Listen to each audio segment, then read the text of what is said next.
So peeps, hello. Bit of a quiet sales day yesterday, pretty much a nothing day. So I thought, before cracking into that, I'd see if I could get a couple of minutes battery life out of the old GoPro and show you a wee bit of where I store the couple of books that I have. Now, it's going to look pretty chaotic, but trust me, there's a system, there's method in the madness. Anyway, are you ready? This is what a spare room looks like when you're trying to store about, I think, 5,500 books in it. There we go. It's a bit much, but like I say, there is method in this madness. So I'll just explain my process so that you can understand how I actually find anything when I'm in amongst this. So the one actual kind of bookshelf cabinet that I've got here starts my alphabetical system. So on the shelves all across here and here and here, we've got our A's and our B's, with a couple of exceptions, but not many. Once we get down to the bottom of it, we're moving on to our C's. As you can see, there's some Mr. Michael Connolly, there's some John Connolly, there's some Cassandra Clare, and then instead of going this way, we go this way, and we finish up with some more C's. So we've got Robert Crais, Jenny Colgan, you'll see some Cleves stacked up there, and alphabetically it continues on round. So Katie Ford and Sebastian Faulks are buried under there somewhere. Katie Flynn, Ken Foley, then only Alex Gray, Elizabeth George, Tess Gerritsen. There's some more Elizabeth George just sat up on the edge. Philippa Gregory, Lisa Gardner. You get the idea. Moving on to our Charlene Harris, James Herbert, Anthony Horowitz. We've got Deborah Harkness, Paula Hawkins, some Cassandra Clare that got lifted across because I was getting something out on the other side, but I'll move them back at some point. We've got some Lisa Jewell stashed down the bottom there in the dark. Charlene Harris, Diana Gabble-Labble-Labbled-On, Conna Golden. You see how it works. James Knight, James, and then our kind of K's and L's are stacked here. So everything from Stephen Leather, Simon Kernick, Jonathan Kellerman, Dean Koontz, Dorothy Coomson, Sophie Kinsella. You get the picture. Even some skullduggery pleasant from Derek Landy on that side. So with those are authors that I have set up in bundles. So I've got a variable listing bundle for, where are we? Kate Atkinson. So therefore I have a Kate Atkinson shelf, as it were. The remaining Lee Childs I've got are just up the top there at the moment. They don't have a shelf just now because they come in and out so fast. I just stack them there so they're easy to grab and go. So pretty much all of these have a listing that gets used, right? But what about the rest? Well, we're not getting to the rest yet. More authors that I have multiple listings for. So over in the corner here, we've got our John Grisham stack, which shares a little space with L.J. Smith's Vampire Diaries and Richard Osman, which is mostly the Thursday Murder Club. We also over here keep our J.K. Rowling, so whether it's as Robert Galbraith as herself, they live in this corner. Then we have our James Patterson, so we've got a wee stack of James Patterson. We've got a teeny wee stack of James Patterson. James Patterson, I've only got a couple of James Patterson books. Man, they used to sell really, really well, and they've just kind of dried up. But I still pick them up because at some point that will change. I don't know if it's maybe going to be a summer holiday thing and people are looking for easy reads, but we've got plenty of them and they sell cheap anyway, so we'll just see how we go. And then back on this side, more of our bundled authors. It does get a wee bit dull down here, so you probably can't even see that, but we've got Stephen King, Kathy Kelly, Wilbur Smith, Suzanne Collins, got somebody, Robert Ludlum down there, Karen Slaughter, Dilly Court, Agatha Christie. So that's all of our, well, I've got one other wee kind of cupboardy room that I store some other bundled authors in. That goes from M through to P, but anyway, that's those. The couple of wee stacks I've got at the end here are just waiting to get put away onto the shelves and into their relevant piles. So that's just stuff that gets listed yesterday or the day before. So I list it, it goes there, and then it goes away. The rest of these piles, actually there's a few Connollys, Tom Clancy's, Martina Cole, Patricia Cornwell on the end of the old work desk, and then everything else is alphabeticalised.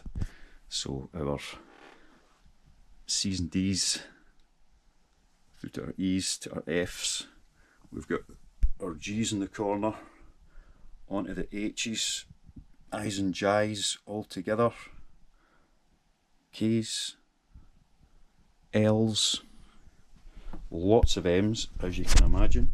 So we've got like 1, 2, 3, 4, 5, 6, 7 stacks of M's, well almost 8 actually, because there's a couple of half piles there, and then our NOPQ bundles at the end. So that is how I kind of know where everything is. Every now and again, if I have to get to a bundle at the back end there, it can take a couple of minutes, but I've got a process in place. Oops, I've got James Patterson sitting there when he really shouldn't be. Put him in the right pile. But quite simply, it's lift a stack to get to the one behind it. So it can take a minute, but I'm quite well practiced at it. It's not that hard. Lc's and T's, or RST actually, are all down under there. There's a few Larsons at the back. And although it looks perhaps a little chaotic and to some perhaps overwhelming, it's a system that works reasonably well. Obviously, I would love to have some money to go out and get some proper bookcases and racking, but I'm holding off on doing that in case I do manage to find a bigger space to work from. I don't want to build a whole load of things to just dismantle them or have to buy them again when I find somewhere to work from. So yeah, that's what it looks like. Let's go and have a look at the sales now, shall we? Yes, I think we should. So, as I said earlier, a really slow day of sales. I've only got 5 orders going out today, which is abysmal, to be honest. But you have good days, you have bad days. Yesterday, the last 24 hours has been one of those bad days. Considering the weather at the moment and everything that's going on up and down the country because of that, I'm not massively surprised. People have got more things to worry about than going out and buying a few books off of some bald bloke on eBay.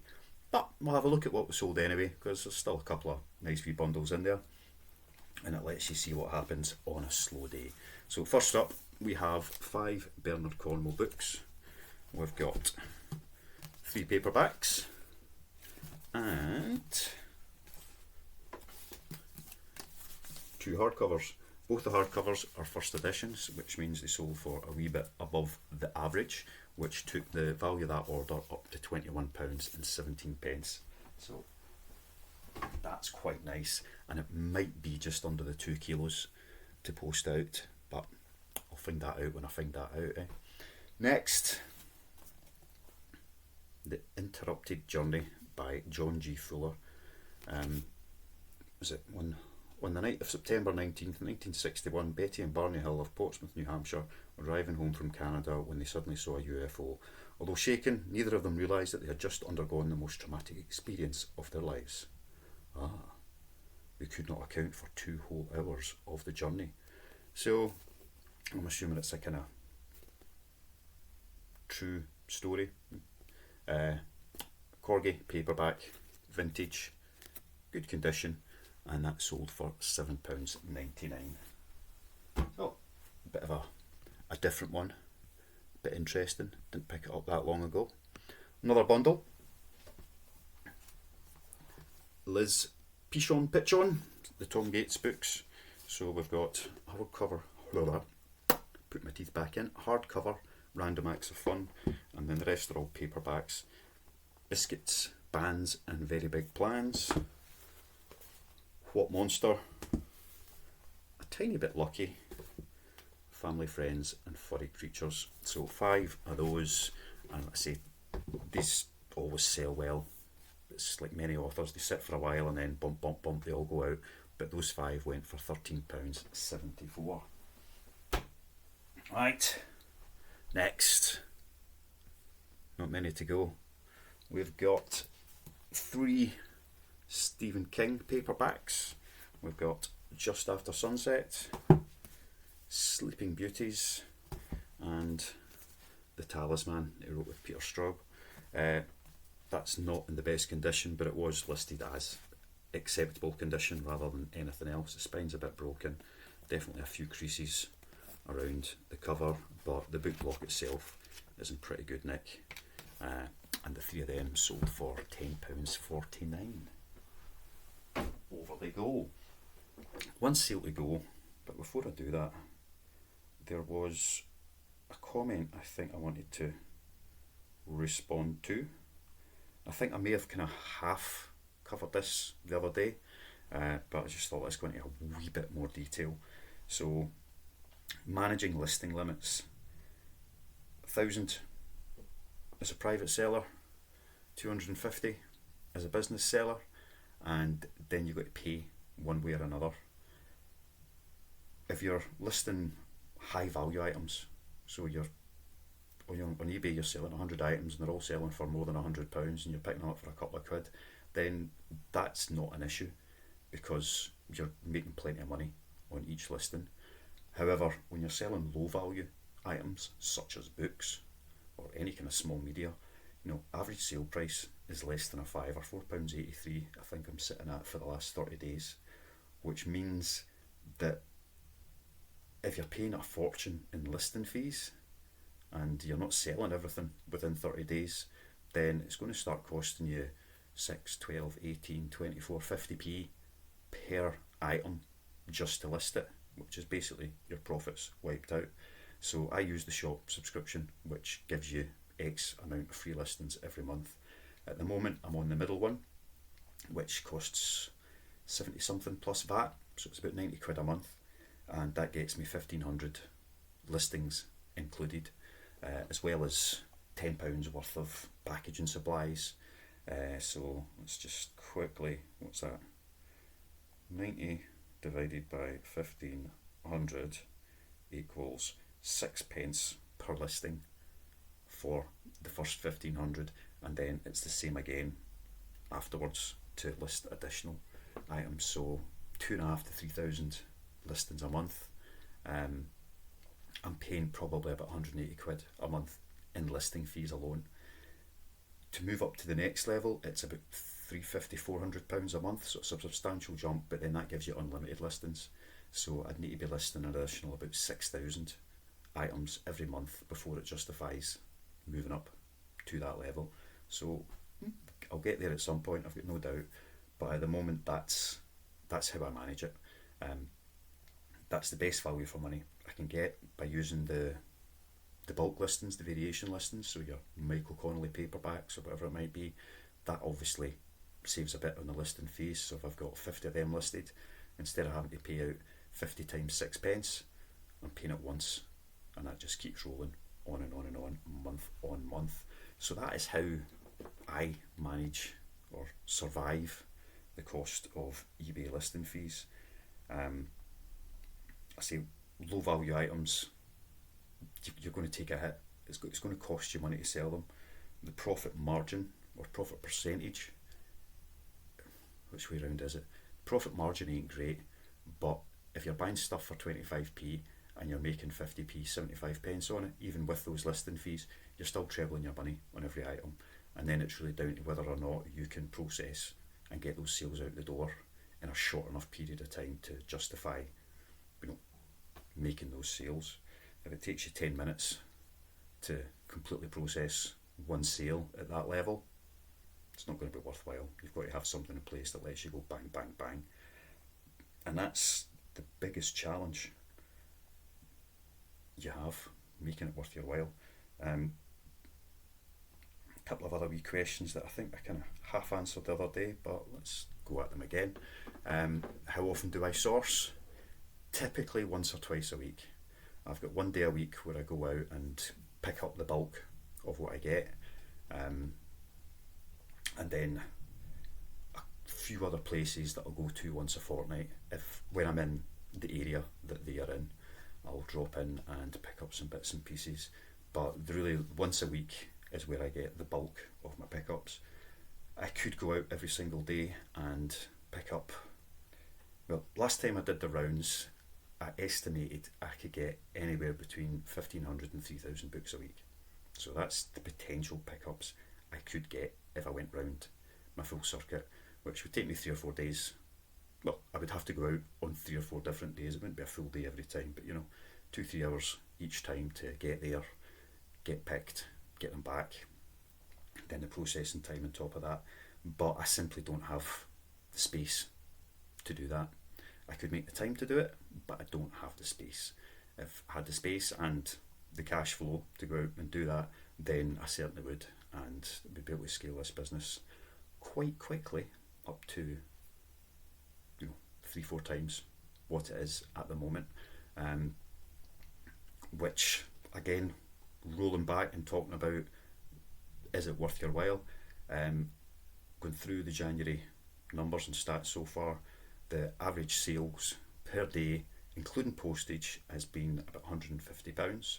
So it's not an income money from that point of view, although to be honest, it's kind of is my income. A third of that goes to eBay, a third of that goes in postage, so making about £50 a day in profit, net profit, gross profit I should say, from those sales. Obviously I've got cost of goods, and then anything that actually goes as a wage, you've got to pay your tax on that and all these different things. So it's not making a huge amount of money, but if I was able to scale that up by 3 or 4 times, then that would be a couple of £100 a day in profit, less cost of goods, etc. And it wouldn't take 4 times as long to do all of that. But even if it did, at the moment I spend a couple of hours a day eBaying, and that would still just be an 8-hour work day. 7 days a week, right enough, but it would still just be the 8 hours. And I say it wouldn't take 4 times as long as you. When you do more, it takes less time because it's more efficient. If you pick up 10 books, then it takes you 20 minutes to get to where you're going, 20 minutes to get back, 10 minutes to pick them up. You're at 40-50 minutes just to do that. But if you go out and you pick up 100 books, 20 minutes to get there, 20 minutes to get back, maybe 20 minutes to pick up all 100, so you're getting 10 times as much for only a third extra in the effort. And the same goes for listing and all sorts. Listing individual books takes the same amount of time no matter what, but again, because I've got my variation listings, if I've got 5 John Grisham books to add to a listing, then most of the time taken in doing that is going into the listing and getting to the right point so that I can actually change it from a 2 to a 3 or a 3 to a 6 or whatever it might be quantity wise. If I've got 30 John Grisham books, it doesn't take much longer than 5. So the more I've got, the quicker that part of the process gets. And then any, let's say, single listings, you have a process, you batter through that as quickly as you can, and they happen as they happen. Anyway, I hope that's clarified a couple of things. If anybody's got any questions about any of this, chuck them in the comments, ask. I won't provide an answer, I'll provide my opinion. That's all I can do really, because there's no definitive answer for any of these things. People have different ways of doing it, they always will, and some of them will be way better than the way I do it, so it'd be good to hear about that as well. I do want to do like a live stream thing sometime soon. I need to work out when the best point is to do it, and whether or not anyone would actually be interested in coming on and just chat about the book selling process on eBay. So if anybody's got any questions or anything that they want to share with a larger group to help everybody in this little community thrive, not just survive, then that would be great. Let us know if you'd be interested in that. Give us an idea. When's the best time to do that? When I've got free time is not going to be necessarily when everybody else wants to sit down and go through those things. So, give us a clue to that. Let us know if it's something that would interest people, and I'll see about getting one set up in the next week or two. And we'll see how that goes. Anyway, last sale. This was a wee bit of a bit annoying, but it's a sale nonetheless. The Boy, the Mole, the Fox and the Horse. So nice hardcover edition. I've had this a couple of times and sold it. It's a lovely book. It's all illustrated, kind of handwritten, if that makes sense. So it pads it out nicely. But it's a beautiful book. This sold for £5.65. Now, I'd been putting up another listing before this, which I was doing free postage on, and forgot to change it back when I listed this. So this book usually sells for about a tenner, and I was putting it up at £5.65 plus postage, and it's gone free postage, so just £5.65 on its own. Now, if it had been a £2.50 sale, that would have been painful, because then it was going to cost me money to get it sent out, and I'd have made a loss on the book. Because it's £5.65, I'm still going to make money on it, but instead of making a couple of quid, I'm going to make £1. That's really the only big difference. But something, double check everything you're doing all the way through. That's the last couple of days I've not had 100% focus on things, and it's ended up in a minor error, a very minor error, but frustrating one nonetheless. What it does mean is it sold really, really quickly, because I just picked it up at the weekend and it's already gone for £5.65. Didn't go promoted, so it'll be £3.30 to post it, 20p from packaging, so that leaves a couple of quid to pay the eBay fees, which will be about, let's actually just have a wee look. Where's the order details? It never shows me these things when I want to see them. Order details is taking forever today. Let's see, what did it cost? £1.3 in transaction fees, so that's what eBay's taken. So that leaves £4.62, £3.50, so it made about £1.10 for a 25p pickup. You can't complain, more than 4 times your money back. Well, 3 times your money back, plus your money back as it goes. So that was a slightly annoying sale, but it's a lovely book, and somebody's going to absolutely love it, I am quite sure. Where's that heading down to? Louth in Lincolnshire. So Jessica, enjoy that book if you're watching. You're probably not, but hey, that's the way it is. Right, that's all we've got today. I've been kind of stalling here in the hope that another sale might have come in before I hit my postage deadline, but it doesn't look like that's happening today. So really slow day. 60 quid total in sales, so that's about £20 profit made, less cost of goods, which is 1, 2, 3, 4, 5, 6, 7, 8, 9, 10, 11, 12, 13, 14, 15 times 25p, so at £2.50, 1375, so about 15 quid profit actually made off of those 5 sales. Now, if I didn't spend all this time talking about them, that would be, literally 3 or 4 minutes to pick them, and probably 5-6 minutes to pack them, and then I drive past the post office anyway, so that's just a couple of minutes to drop them in there. So it'd be 15 quid for maybe 20 minutes of effort, which is good. Be good to do that all day, but if that's all it takes, then at least it's not taking a whole day to make 15 quid. Anyway, enough of that. I'm away for now. I'll see you all probably tomorrow. Love you. See ya. Bye.